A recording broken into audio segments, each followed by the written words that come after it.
welcome to Broken Entertainment. So, a week or two, I want to say 2 weeks back, I did a video covering Games Workshop is going to release their own streaming service called Warhammer Plus. And in that video, I said, this isn't going to be worth it. This is going to be a disaster potentially for the company. Everybody and their brother wants a streaming service. They all put a plus at the end of it. And they really would be better off putting their content on Netflix or Hulu or HBO Max or something like that. And now we have more details on what Warhammer Plus is going to entail, when its launch date is, and so on. So let's go ahead and get into that. This is an article on Bell of Lost Souls, and then I will tell you what I think of it, and if that has changed. So, Warhammer Plus revealed.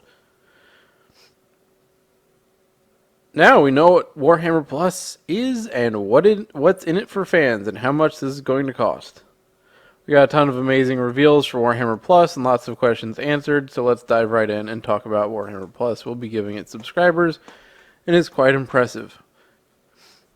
I'll come back to the quite impressive bit. So, first, free miniatures. Everyone who subscribes for a year will get a miniature, and you'll be able to purchase the other option as well. So, here's the miniatures. Now, first of all, this is a badass Vindicare. I like it. It's a great looking model, and totally useless on the tabletop. Not the Vindicare itself, but this model. It's gigantic, it's unwieldy, it's gonna stick out like a sore thumb in the wrong pieces of terrain. It works very well for, I think, maybe like a terrain centerpiece, or not even centerpiece, just a piece of terrain, especially in like a city fight situation. You could have the Vindicare on it as a statue, or you could just use this and not even put the Vindicare on it, and then you've got a cool piece of terrain. As a model in 40K, worthless. I think you could certainly get it for putting it on your shelf or what have you. But if you're in it strictly for the gaming, not going to do you any good. Do like this War Boss. I'll get back to that in a minute as well. So there are more miniatures planned beyond the first year. Launch day animations. Hammer and Bolter, Angels of Death. Starting August 25th. Here's a look at the animation. This, I believe, is Hammer and Bolter. This is Angels of Death. Two wildly different styles, and that's fine. Hammer and Bolter and Angels of Death show lengths for these two shows are 10 to 15 minutes, and it varies by episode. They're planning to release content regularly on Wednesdays. New shows, Citadel Masterclass, new painting show, and will be launched as part of your subscription. These shows will cover more advanced techniques and ways to push your skills and try new things. Think Golden Demon style paint jobs. Nick and Peachy are still going to be doing their painting shows as well, and that's good news for intro and beginner hobbyists. This show will be for taking your miniatures to the next level beyond parade ready. Battle Reports, exclusive gaming show on Warhammer Plus. Match play battles and narrative games featuring specific battles from the lore recreated on the tabletop. Match play games will feature tough lists and armies, and they're also going to take fan suggestions for matches as well. Deep dives into the official lore presented by Games Workshop in great detail. We'll cover both Warhammer 40K and Age of Sigmar. Age of Sigmar. Both Warhammer 40K app and the new Age of Sigmar app will be included in the subscription to Warhammer Plus. Warhammer Vault. Get ready to reach back into the old publications and books for 40K and Age of that other game. And also the entire 2020. How many backlog can you possibly have for Age of... Malign Portents, I believe that was an actual fantasy. Maybe not. No, it wasn't. Yeah, I don't know if this is going to cover fantasy as well. Because if it's just Age of Sigmar, that doesn't go back very far. It's like, woohoo! And the entire 2020 back catalog of White Dwarf. So 1 year of White Dwarf. All these books are included with your subscription, and more will be added over time. Event extras, this is a little vague, but if you're a subscriber, you'll get extras at official Warhammer events, and additional exclusive subscriber deals and offers through the app. Price, monthly subscription is $6 US, $5 London money, and $5.50, that's awkward, in Euro dollars. Annual subscriptions are 50 London monies, 60 American monies, and 55. Can we get like a normal Euro price? Like everybody's 99.99. Like, you know, you go up a cent and it goes to the next level, and then you got Europe over here being weird. Europe's weird. Sorry if you're from Europe. I'm not serious, but that is a little weird. Warhammer Plus will be tied to your Warhammer account. So if you already have an account or use the 40K app, your info will be linked. All right, let's hit this one thing at a time here. I'm really surprised by the price. I'll be real. I'm really surprised by the price. I thought it was going to be like a lot of other streaming services. You're going to be looking at $15 a month, maybe $10 a month. $6 a month US, $5 in London money, and something awkward in Europe monies. You know, that's a decent price. It is. But let's look at what you're really getting for it. And the problem with Warhammer Plus streaming remains the same. In a world, sorry, I can't do the voice very well today, but in a world where everybody's got like 3 to 5 streaming services that they're paying out the ass for, another one just for your gaming hobby is still, to me, it's still a bridge too far. I don't want to spend, it's a reasonable price, but I don't want to spend it, if that makes sense. So let's go ahead and get into it here. The models. I already said what I think of the Vindicare. I think you could use this Orc Mega Boss. No, I am not going to say that word. The Orc Mega Boss, you could certainly use in 40K with just a couple modifications, like strapping a gun to him somewhere, making this axe look nastier or what have you. Or, you know, if you're an Age of Sigmar player, hey, there you go. But do they sell me on the service? No. And the reason for that is twofold. One, it forces you to pay all at once because you don't get these for subscribing and paying whatever the monthly fee is. It's got to be the whole year. So there's that. And two, we already see one model that's going to be useless on the tabletop. That means there will probably be others. And to me, as somebody, I love the hobby. I love writing fluff. I love reading fluff. To me, though, if you're going to give me a model, I don't want to put it on a shelf. I want to use it. So the Orc Mega Boss is fine. The Vindicare Assassin, if I get that, I would get it for Beast of Terrain and not even bother with the Assassin. Unless you can assemble the Assassin independently, in which case I would have an Assassin model. And it looks to me like you can. It looks like he's standing on a platform there, but it's hard to say with the way some of these models go together anymore. I could see a scenario where when you put this side of the head on, because this is 2 pieces here, it has the gun molded on, and that would basically prevent you from doing anything with it.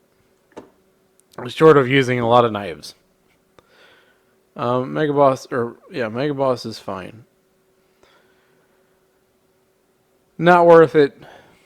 Just an added bonus.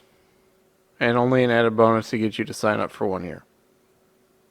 Alright, launch day animations. This, to me, is the biggest what the hell Look, if I'm going to pay for a Warhammer streaming service, I want to stream things.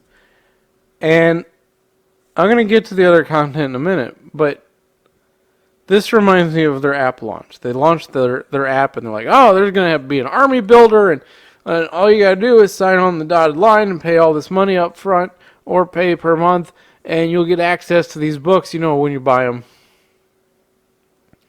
And you'll get access to Army Builder when we eventually finish it. Is the Army Builder finished at this point? I don't know. It was like, why are you rolling out...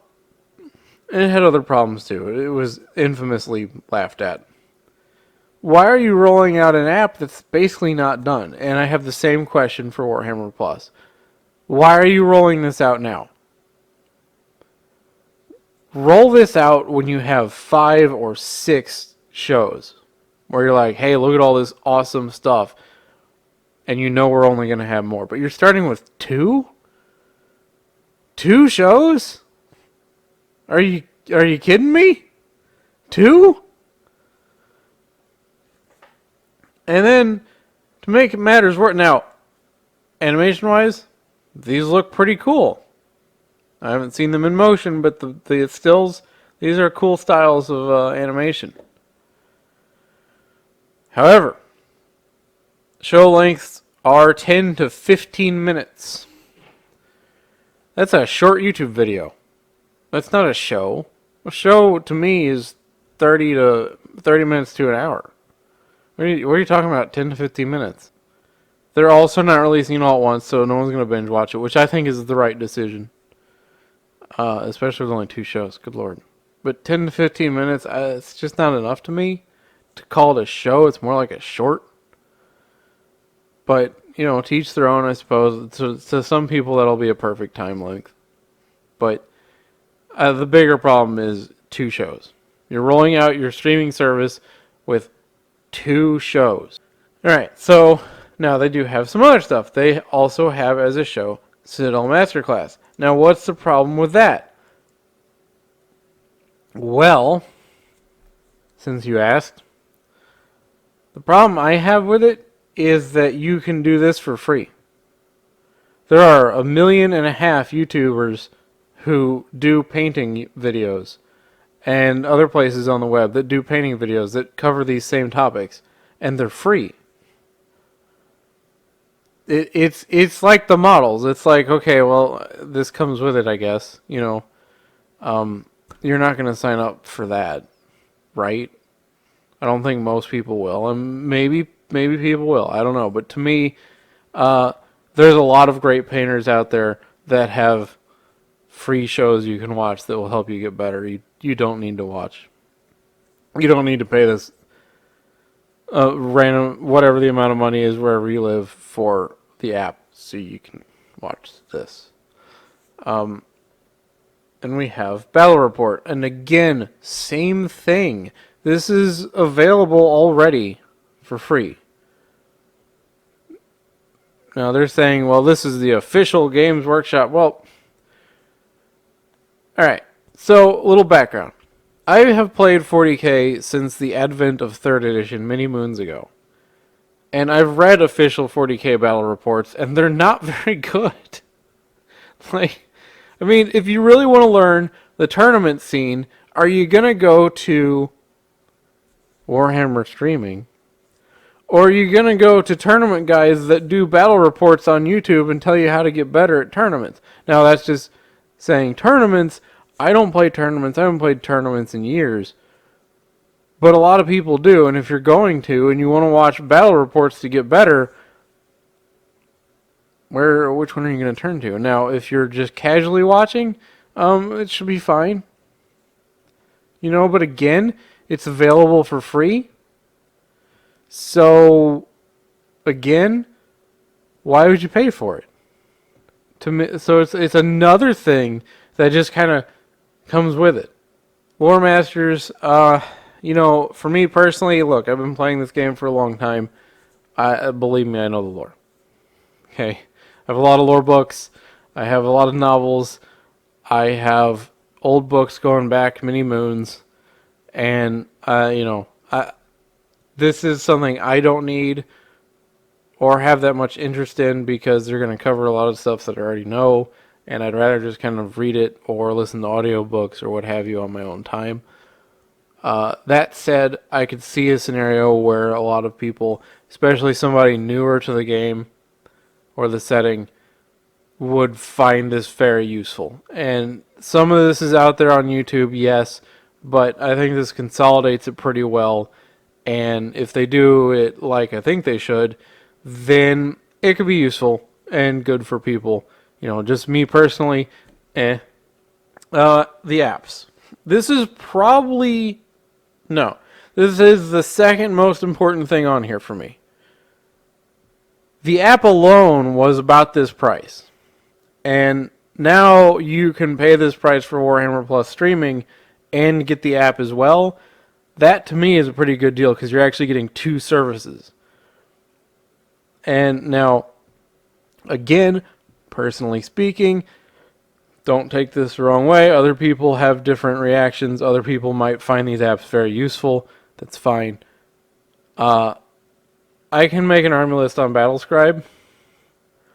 I can make an army list on Microsoft Word. I can make an army list on Google Documents. I can make an army list on a piece of paper with one of those writing utensils. So paying money for the app isn't very convincing now, which is why I never got the app. Now, having it rolled into Warhammer Plus, I think that is an argument for it, for sure. Warhammer Vault. Old publications and books for $40K. This is useful. For me, again, I have a big personal library, but a lot of people don't, and it's pretty useful for that, and I don't have everything. The Age of Sigmar stuff, if you play Age of Sigmar, hey, here it is. Now, this is the old stuff. This isn't going to be anything current. Don't expect to pay for the... Now, here's what would make me sign up for Warhammer Plus streaming. If you could get all the rules for free. If Warhammer Plus streaming cost what it does, or even $10 a month, and you got all the rules for free, I'm in. And I think a lot of other people would be in as well. 2020 back catalog of White Dwarf, whatever. Extra events, that's kind of whatever as well, I think. Even for people that go to a lot of events. I haven't gone to an event since they canceled Games Day. But if you go to events, okay, whatever. But certainly not worth signing up for. So, we went over the price. So, to me, it's not useful. But I could see people signing up for it at these prices.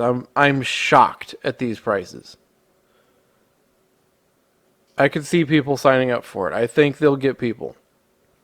Can it still be a disaster? Yeah, absolutely. Because here's the thing.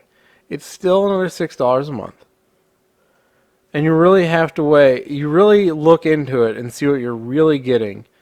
Don't count the models. That's once a year for signing up for a year. Okay? Don't count...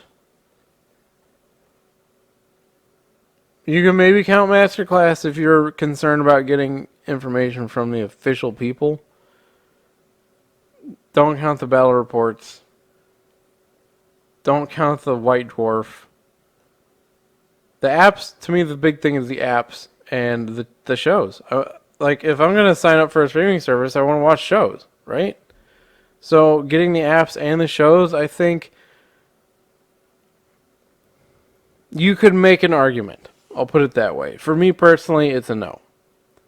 I have no interest in the apps. But if you did have an interest in the apps, sign up for it. I think it's worth it. If you don't have an interest in the apps, I don't think it's worth it. And I think that's what it really boils down to. Are you interested in the apps? Are you not interested in the apps? If you are, you get them and all this other stuff for the same price that you were paying just for the app alone. So, worth it in that regard. If you're not into the apps, nah. Now, will they eventually have more animated shows? Yeah, of course. But do they right now? No, they don't. And, you know, 2. So let me know what you think if you're interested in signing up for it. If you think that free rules would make you sign up for it, because I'll tell you now, I would. Especially with all the rules floating around out there right now. Absolutely. Sign me up. But for me, it's a no. The way it sits. Let me know what you think in the comments down below. If you liked the video, please hit the like button. If you're not subscribed, please consider subscribing. Hit the bell for notifications, and I will see you next time.